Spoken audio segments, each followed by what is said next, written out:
think and this isn't a bad thing, there's a lot of people like this. You probably think about money more than I do. And I just want to put myself in a position where I get the biggest bang for my buck, literally, in this scenario, applying myself 8 hours a day.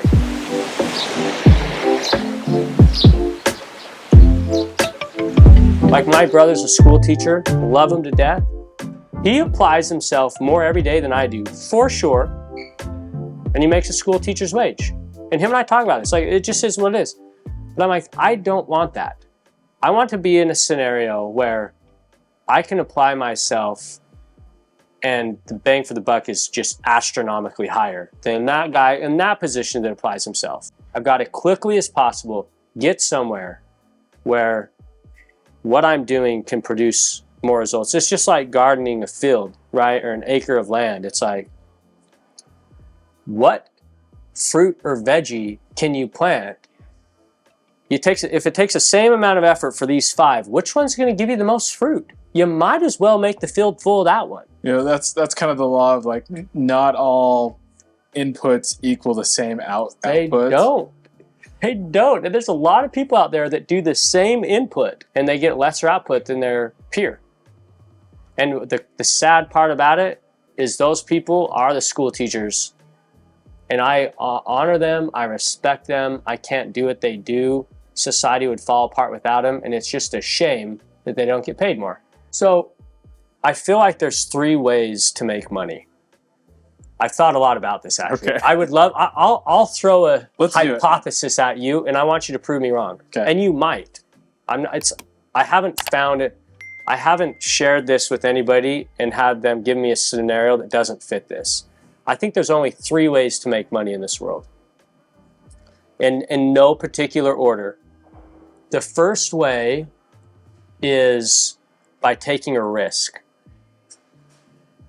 The second way is hard to say in a short sentence, but it's by putting in time. And the third way is it's a stupid way, but it has to be there, or else you'll find ways to make money outside of my first 2. And that's called inheritance. You inherit money from the government, from family, from somebody. You're literally given money. You can make wealth because somebody gave it to you. But if you look at the first 2 ways, like a school teacher, he or she is putting in time.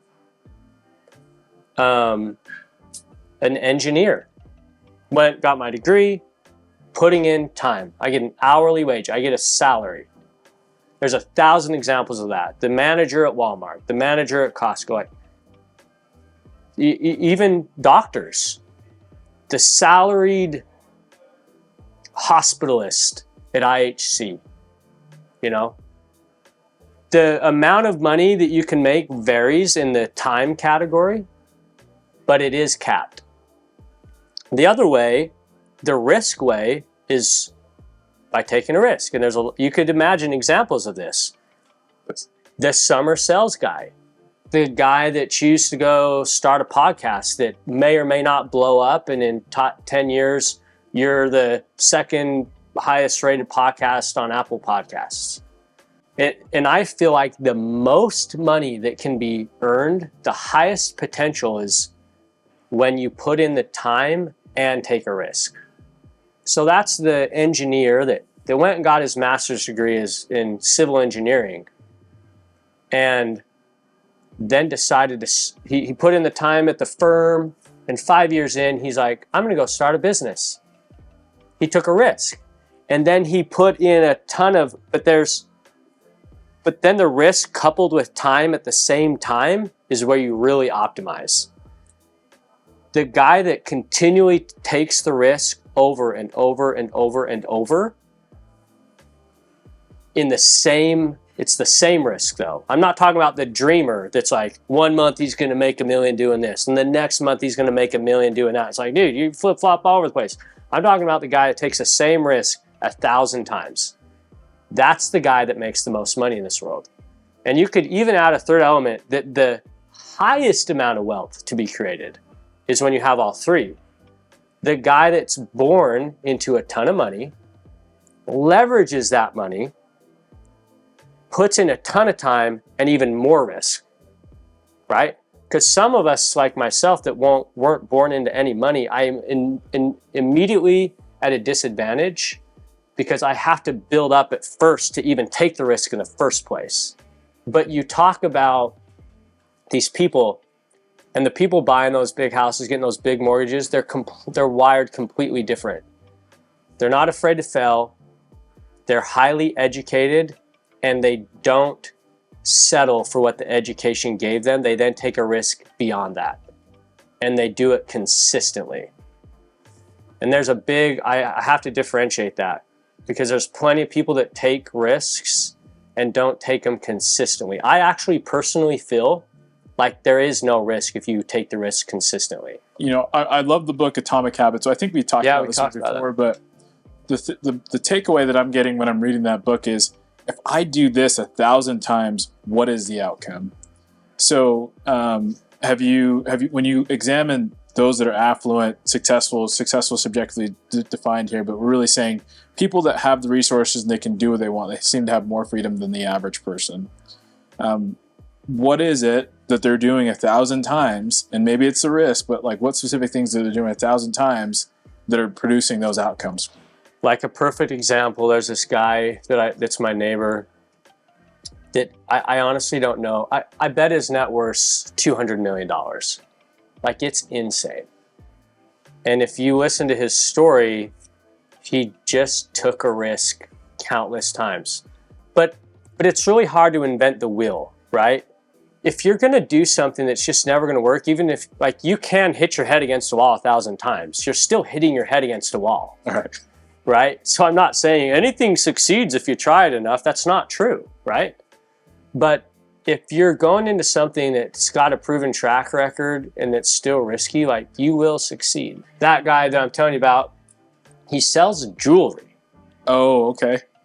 He sells little trinkets, and he makes millions and millions of dollars, and it's because people buy jewelry. Like, but if you were coming to me like, hey, I've got this business, I'm going to sell jewelry. I'd punt on third down, second down. Yeah. Like, I'd be like, forget that. I'd be like, okay. And if you were to ask me, like, is Nate going to be successful in that? I'd be like, I don't know, man. I don't know very many successful jewelry salesmen, you know? But people do buy jewelry, took the risk countless times, makes a ton of money. So it really comes down to that. Like, you got to take an educated risk, educate yourself. And you might ask, in my personal opinion, you should take the risk in something that you already know. Like the engineer, like back to that analogy, is much more likely to succeed if he takes a risk in the engineering field that he knows than being like, you know what? I've been at this engineering firm for years, and guess what I'm going to go do now? I'm going to go start a solar business. It's like, you don't know anything about solar. Like, maybe it'll work, but probably not after. But then the time thing comes back in. It only will work if he then puts in all the time with solar, and then the risk will eventually pay off. What is the typical loan size that people are coming and asking for? Like, last 3 years, it's probably been 500 plus. For the first 2 years of my career, if there was a loan over $300,000, I thought, wow, that guy's wealthy. So it's changed a lot. The mortgage industry is very indifferent. You meet the guidelines and you can buy a house, or you don't. If people ask me my personal opinion, I'll share it with them. But I've done plenty of loans for people that I'm like, they're not going to be able to afford this. But they meet the guideline, and I'm happy to do a loan for them. And I won't tell them not to.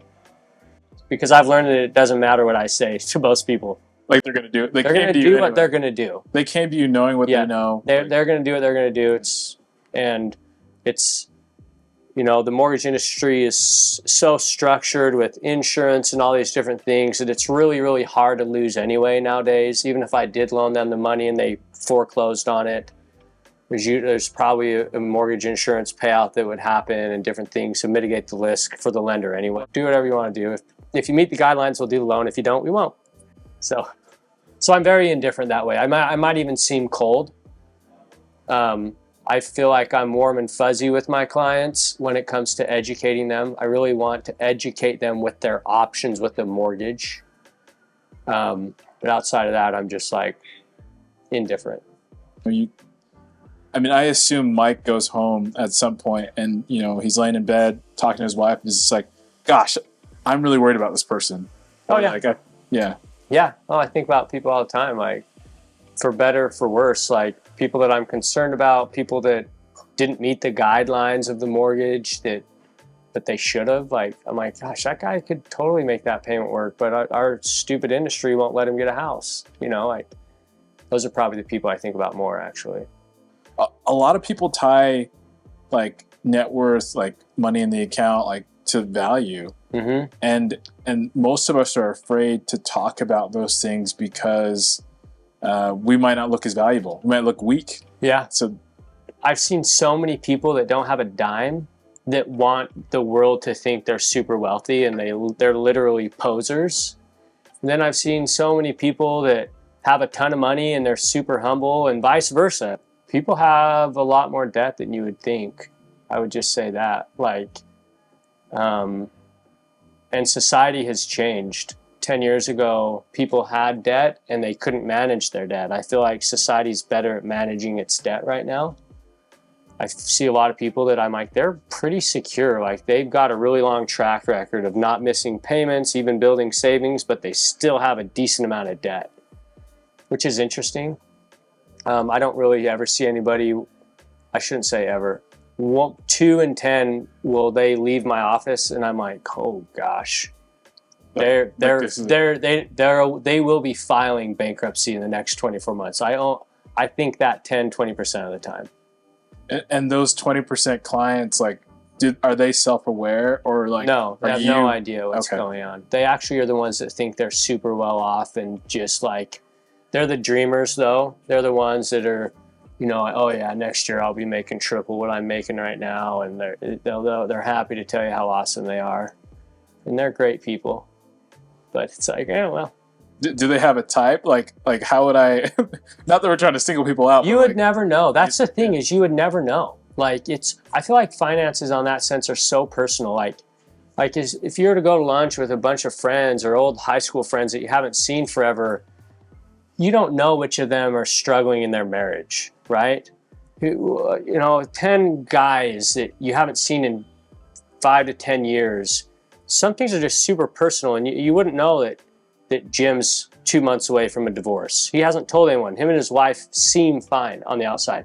I feel like finances are the exact same way. They're very, very personal to people, and you'd be really surprised with who's super well off and who's at the end of their rope. One thing that I've always felt like, and I'm probably an anomaly with this, I never discredit anybody. Like, if someone says something to me, I believe it. And a lot of people don't. Like I might look at you and I'm like, dude, Nate, you are seriously about bankrupt. But if you say to me, yeah, but I've got this, and this happening, I'm going to kill it next year, I would wholeheartedly believe you. Like, I would not think to myself, well, I doubt he will. I would actually believe you. I believe people. Narrative matters. There's always a narrative that we're telling ourselves that structures how we accumulate resources, what habits we take on, what laws we follow, etc. Like, what narrative are you telling yourself? Like if you were to look back and say, like, what narrative have I been following with my personal finances? Like, what's propelling me forward? The narrative that I tell myself, I really want at the end of my life for people to be like, Mike made so much money and he did it by building great relationships. Money was always in my family growing up, like in this top of mind, because we didn't have a lot of money. And so it was always like a stressful thing. I just wanted at some point, and I feel like I'm already kind of got there in the sense of like, we just don't really need to worry about any of that. But it's also not the focus. I don't ever want money to be the focus. What is your investment style? What do you do to maximize what you've accumulated? I put about $2,000 a month away every month into the stock market. Just like, and I don't ever want to stop ever. And then once a year, I'll put $60,000 to $80,000 into a house, in an investment property. And then I've purchased part of a mortgage company. It was the biggest investment I've ever made in my life. I spent the most money buying in. That's not an opportunity that comes around, like really only probably once or twice a lifetime for a mortgage person. I guess the opportunity is always there to start your own mortgage company. But I put one time more money into that than I've put into the other two combined. But it was also something that I think this is important. I think it's important for people to know what they want, because then when the opportunity arises, it's not this massive issue. And I call it a massive issue because it is that way for a lot of people. You should figure out what you want before it's in front of you. Because I get pained seeing the person that I know they've thought the opportunity arises, then there's paralysis by analysis. And a lot of times they don't ever actually do it. And when I bought into this mortgage company, there was a lot of people like, you're just going for it. And I'm like, yeah. And I kind of got this vibe from them that they thought I was making a rash decision. I'm like, no, I decided a long time ago what I wanted to do. It's just now in front of me. I've known what I wanted to do for years. And I also knew that maybe that particular opportunity wouldn't arise. Like right now, if there was a certain investment property that hit the market, I would buy it right now. Zero hesitation. So retirement. What does Mike think about retirement? To me, that looks like at some point in time, you have enough cash flow from your rental properties and or you've sold your business that you don't need to work anymore. That's my plan with that. Now, have you ever considered the concept of defining retirement differently? I think quite often it is the white sand, sitting on like sunsets and all that whole thing, where you're not doing much else. But have you considered the thought of I don't work for money, I work for the experience? I like the mortgage industry enough that if today I didn't need to make any more money for the rest of my life, I'd probably stay in the industry for 5 to 10 more years. It's because I like the value it provides. I love the numbers. I love the people. I love teaching people what I know. I love all of it. There's a lot of people, especially business owners, that retire and die shortly thereafter. Because lack of fulfillment, they lose. You just shut down. And there's whole books about it. Like, if you truly step away, you need to immediately go into this type of lifestyle. So final word of advice to someone that is either in financial ruin right now or just not in a good financial position, or they're sitting right in the middle and they want to get to more freedom, more passion, more time for passion projects, different things. Like, what are you telling them? And I would say this might be, it's for sure easier said than done, but I hope people understand the concept. Look at where you are right now and reverse engineer what is it that got you there, and then change it moving forward. Because you are the result of what you've done. And if you're not happy with where you're at, then you need to change what you're doing. And that goes for the person that's well off, but not where he wants to be. That goes for the person that's a month away from bankruptcy. If you want a different result, you have to ascribe to a different law. It's literally science.